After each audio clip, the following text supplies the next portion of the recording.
and part of it is giving back. So it's extremely rewarding part of it, but it's not fully intentional. You also just, as you fill yourself with positivity, that's what you'll give to others.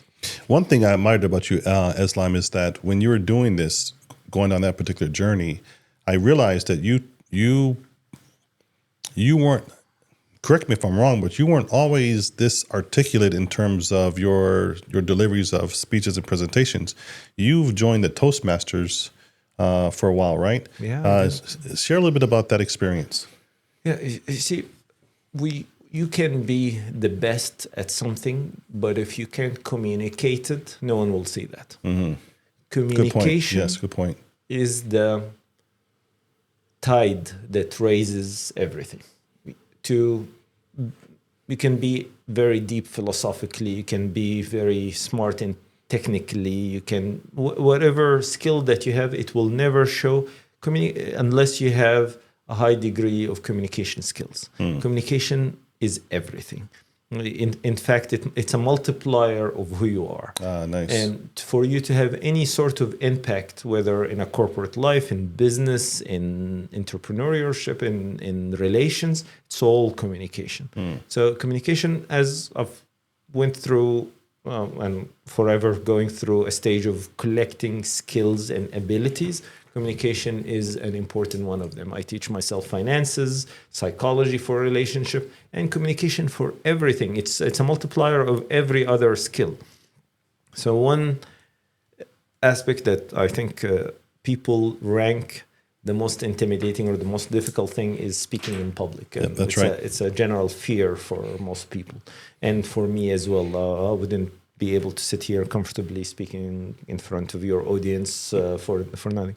But Toastmasters is a non-for-profit organization, a global one that gives an opportunity in a structured, in a positive, in a environment to practice prepared speeches. So you sit and prepare a speech and deliver that, and impromptu speaking, where you're asked a question. I don't know the questions you're asking me today, but I just react and answer naturally to them.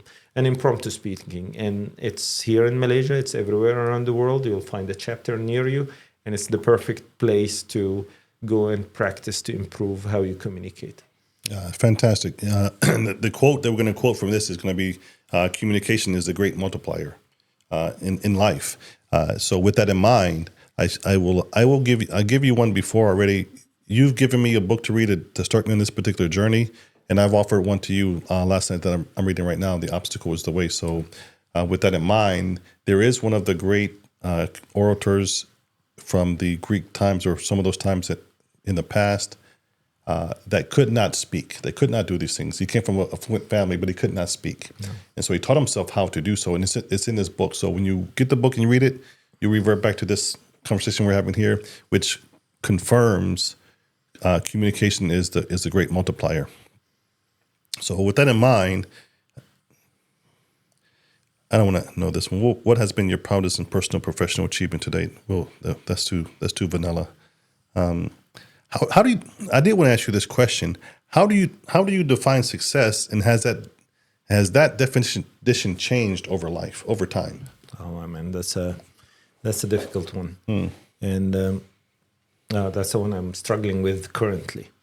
So you can connect your success to your corporate ladder and how far you get in the company.